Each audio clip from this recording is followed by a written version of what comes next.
Consew model 733R-5. It is Consew's flagship machine. It is the most heaviest machine in the line. It has a top and bottom feed, and I'm going to demonstrate exactly what that is. First, I'm going to lift the pressure foot. We're going to hold it up by the lever here. And what we're going to focus on now, as I turn the hand wheel, is the feed dog. So as the feed dog comes to the forward, you'll notice it comes up, and then it's going to carry the material as it drives back, and then it's going to drop down. So we're going to get a positive feed from the bottom, so the fabric is going to be fed from the bottom. That is drop feed. Now we're going to drop the pressure feed down. Now we're going to focus on the outside foot. So as the feed dog comes up in the front, the outside foot marries with the feed dog and it lifts the center foot. This is upper feed. And you have the alternating pressure feed in between. So now we have a positive top feed and bottom feed, or alternating pressure feed as well. This machine is a Federal Stitch 301 lock stitch. It has an oscillating shuttle. It's designed for extremely heavy duty sewing, webbing. It can handle up to 1 1/4 inches of sewing and up to 6 cord. So the 733R-5 has an oscillating shuttle, and this allows it to go into extremely heavy duty thread. So it has a range really from, say, a Tex 46 up to a Tex 600 or 6 cord. To put that in perspective, a standard sewing thread for upholstery is a Tex 70. This can handle 9 times that size in diameter. This is a Tex 138, which is a kind of a small thread for this machine. The needles on the machine is a System 1000 or 1000H, and the needles range from size 18 to 29. Now we're going to show you how to thread the machine. We'll start with the bottom with the shuttle. So we're going to remove this access, and we're going to take a screwdriver here to be able to get to the latch. And there's a latch here that we're going to actually spring open, and we just push and spring it open, and then the shuttle comes directly out. Now this is your shuttle, and as you can see, it's a pretty large piece. In order to put this in, we're going to look down here, and there's a little piece at the bottom here. It's a little latched out piece. You can see that. So we're going to kind of come into that backwards. I'm going to put our shuttle in. We're going to make sure it goes into that piece there, and we're going to pull it straight up until it gets to right there. At that point, you can push it in, it clicks, and you release, and that's all you have to do. Now for the top thread, the best thing for me to do is just show you from the beginning. So let's do that. Let's take our top thread here, and we're just going to cut it off. And let's just pull the top thread completely out, and we're going to start over. Now for the top thread, we're going to open this reservoir here. This is if you want to put some lubricant into your thread. If you sometimes it's good, it keeps the thread cooler as it goes through the needle. It also helps so that the bond doesn't come off the thread. So we'll start at the sharp edge. We have a little pigtail here that we're going to sneak through. And now that we get through the pigtail, sometimes it's easier if you have a pair of tweezers. I didn't have any, so we're going to do it the hard way. We're going to go through this tension. This is your main top tension. Now we have a tension release, and while I'm here I want to show you that. When you lift your presser foot, it actually pushes this piece up into the tension and releases it. Now we're going to drop this straight down through this cavity here, and you'll see it come out towards the bottom. And I don't know if you can see it down there yet. There she was. Okay. So now that we've getting it all the way down here, let's get it pulled back out of the way. And if we come on this side, should sneak in there pretty good.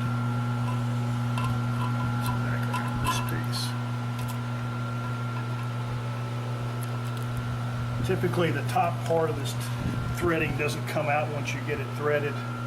Now this is a trick too. We want to make sure we stay into this. This is a roller tensioner, and I'm going to go around it twice so we're all the way there. So we're going to come back, go under this piece here like we're heading, and then the check spring is located here.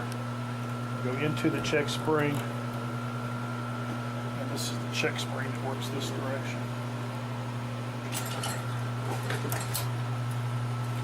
Need some more thread. I'm going to go up through this top one, come straight through, and there's a lower one here, and I'm going to go through this little slot, come on out the other side. And it's easier just to go ahead and lower your needle so you can get to this little hole in the needle bar thread guide. Go straight through there, and bring the needle up from left to right. We're going to go in the needle. Make sure the scarf on the needle is in this direction, and that takes care of your top thread. Now we're going to discuss the features of the 733R-5. This is a very robust machine. It's very heavy. It has a 16.25-inch workspace. It has an extra large hand wheel with about a 14-inch diameter. It's about as large as your steering wheel in your car. Underneath here, we have a shuttle, and we're going to have to open this up. So let's bring it over so I can get to it. And we're going to open this up so we can see it. So here we have a extra large shuttle. Now this big piece that's down here, this is your shuttle race. This is all steel, and it's an oscillating shuttle, and some people don't know what an oscillator does, so let's just kind of show you what that does. Where we have this open, let's put the bobbin in correctly. Excuse me, shuttle. Okay, so what happens is if you watch, the shuttle will come back in one direction, and now it will not go all the way around. It just goes about 3/4 away, and it oscillates back and forth. And that's an oscillating shuttle. It has an extra high pressure foot lift. It gives you a clearance of 1.25 inches. So if you can see now, I'm going to bring the needle to the high point. I'm going to lift the pressure foot up, and you can see I have my whole hand underneath. This is the sewing capacity of the machine, and we're going to give a demonstration of how thick it can sew. We have a double row feeder underneath here. You can see there's 2 rows instead of a single row feed mechanism.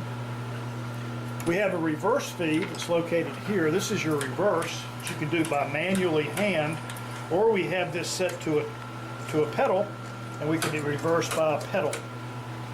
So either by hand or pedal. And on the same knob, you can change your stitch length. So the longer it comes down, the longer your stitch is. The more you come up, the shorter the stitch is. So that's how you adjust your stitch length. At maximum stitch length, we can accomplish around 2.5 stitches per inch. We govern the machine at about 550 stitches. Now that varies. Some people can run a little faster. It all depends on the type of thread, the material, and it's certainly the thickness of the material and the density of the material can govern that. We have a press-a-foot lever on top that can hold everything up, and we have a pressure-foot pedal on the bottom that we can do the same thing to do the pressure foot. So 2 areas to do that. On top we have some oiling reservoir caps. Underneath there's some nice big cushions that absorb the oil, and through a wick system we wick oil the machine. Underneath here we have a similar type thing, so all the little dots we're going to oil, and all the little caps here we fill up, and the machine is nicely lubricated.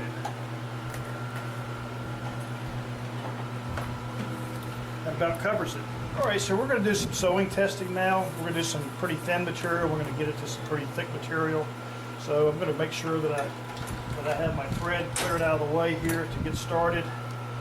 And one way that you can get started here is, I'm just going to put one layer here so you can see, is you want to hold your top thread when you start. Now, typically you can hold it, get it underneath this, hold it in a down position like this to hold it taut so that it won't get caught up in it. Or you can bring it back behind the foot and allow the foot to hold it as the presser foot comes down.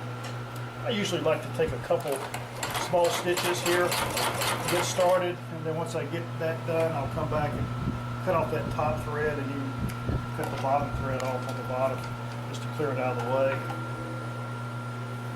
There we go. That's clear. So as you can see, we've got a pretty nice just upholstery piece of leather. If you want to do a top stitch, this is about as thin as you can go. We probably want to adjust the tensions a little differently on this material. As you can see, it's the knots are on the bottom here, so we would want to adjust the tensions. But we're going to go further than something like this. So now we're going to go to a nicer, thicker piece of material. And we'll bring up on here. Here we're going to utilize the reverse.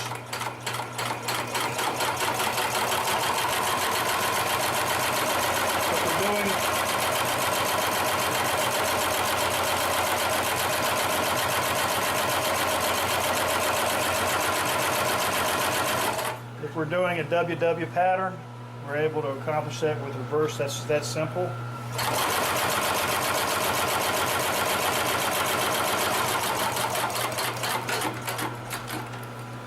Now we're going to sew on to another piece here. And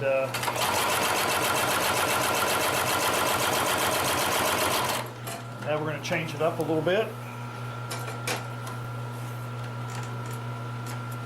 Start with this small piece, and we're going to take this piece and we're going to go ahead and double it over. We're going to lay our piece of fabric over this piece of leather here. Let's go ahead and just fold it over 2 or 3 times and just make it like a big seam.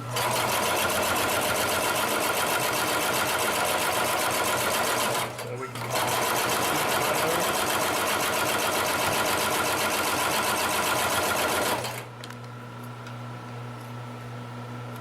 now we've got a pretty good pile of leather right there.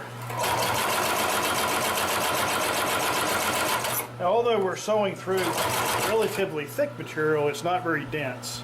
So we're gonna start challenging the machine now with some little more density as we go forward.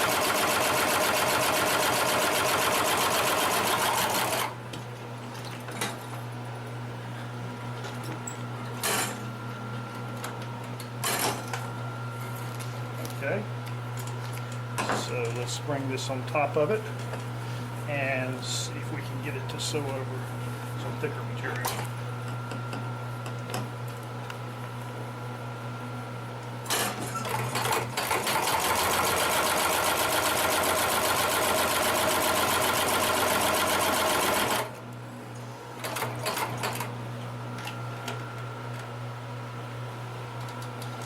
This is saddle leather.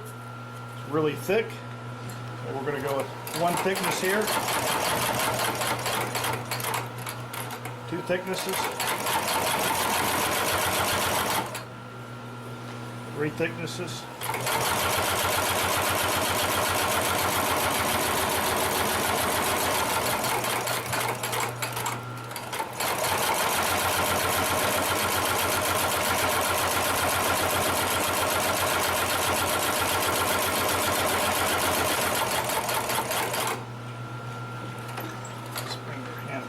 Here, lift the presser foot. Let's take a look at what we've got so far.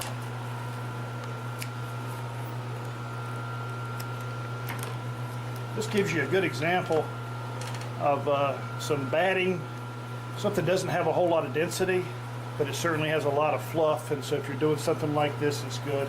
Here we're talking about something that we can't even bend. So now we're going to go to 4 layers, 5, 6 layers. This is your and it sews over quite easily. Not a whole lot of effort.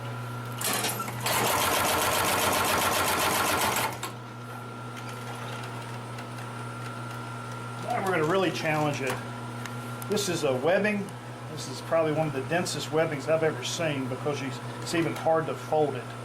Can't even get it to fold without some pressure. So let's go ahead and get a little challenge on this.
Now this material is not all that thick, but it's really getting dense, getting hard to turn, to move.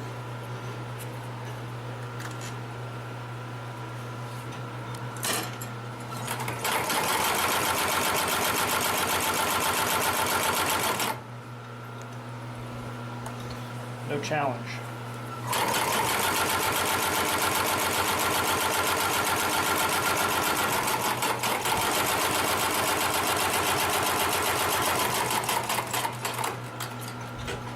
As you can see, we started off with just a thin layer of material.